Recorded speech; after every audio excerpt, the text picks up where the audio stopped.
think that devotional practice is primarily designed for devotion, as it suggests, which is sort of worship.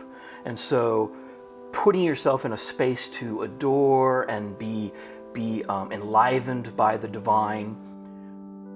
And that can take the form of very, formulaic kind of rituals. And there are lots of those practices around.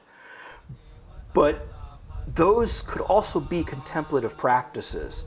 Ultimately, I think the difference is the focus. So a devotional practice might be simply to adore God out there. There is God, and I adore God over there, out there. Whereas contemplative practices are more about, I open myself, and God comes in and visits with me and lives with me. And what are traditionally called devotional practices, the rosary or something like that, could be that kind of opening where I want God to come in and live and be with me and have an experience with God. But it could also be just sort of, I'm saying my rosary because that helps me be a better Christian or whatever else. And that's okay, but I think that the focus of not just worshiping a God out there, but opening yourself to a God who's going to be in here, that is really where devotion can become contemplation. It's possible one could see devotional spirituality, if by that we mean rote prayers or attending to certain disciplines, praying a rosary or a novena or attending a mass on a regular basis and so forth. One could see those as potential moments of contemplative practice. So, for example, one could pray the rosary in a way that's merely rote, without any real deeper intention behind it, or it can be prayed precisely as a manner of getting to this deepening awareness. You could pray 100 rosaries a day, but if that practice isn't in fact fostering a deeper intimacy with the divine, then in some senses you have to question its value.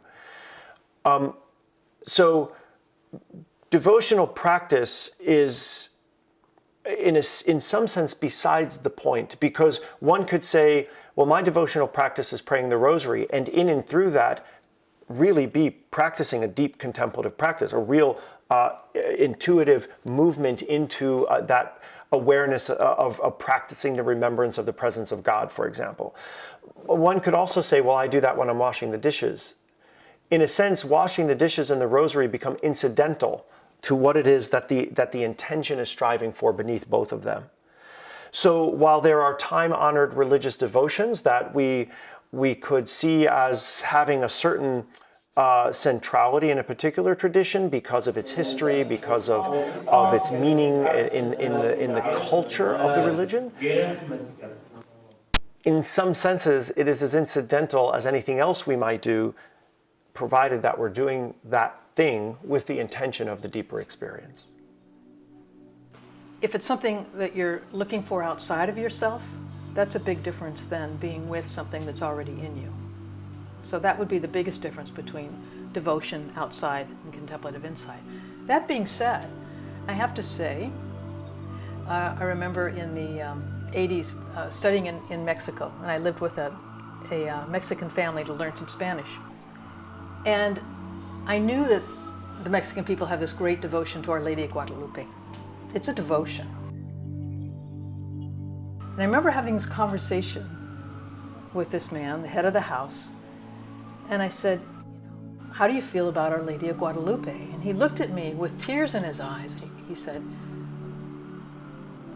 she's mi madre. I'm her son. And it was a sense of, it was so heartfelt that I knew he was connected in the place that contemplation can connect me. So it really depends on if it can bring one to that level of sincerity and that level of unabashed, here I am, I'm yours. It's the same movement, isn't it?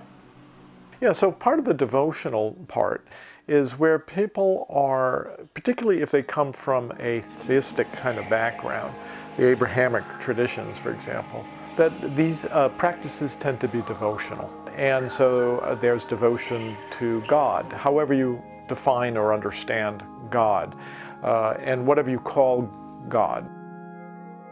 Additionally, at least in the Christian Catholic world, you have devotional experiences associated with not only Jesus, but many of the saints, including Mary, but also all the other saints too. And many people kind of develop their contemplative practices around these saints, or the Jesus prayer. Lord Jesus Christ, Son of God, have mercy on me, a sinner. 12 words that are repeated over and over again, just 12 words. And it's very devotional. Lord Jesus Christ, Son of God, have mercy on me, a sinner. Hail Mary, full of grace, the Lord is with thee. You know, very devotional. And people will repeat this. The rosary in the Catholic tradition is repetition. It's a contemplative practice, repetition of Our Fathers, Hail Marys, Glory Bees, and reflections on certain stories. Devotional is like the bark of a tree, like the skin.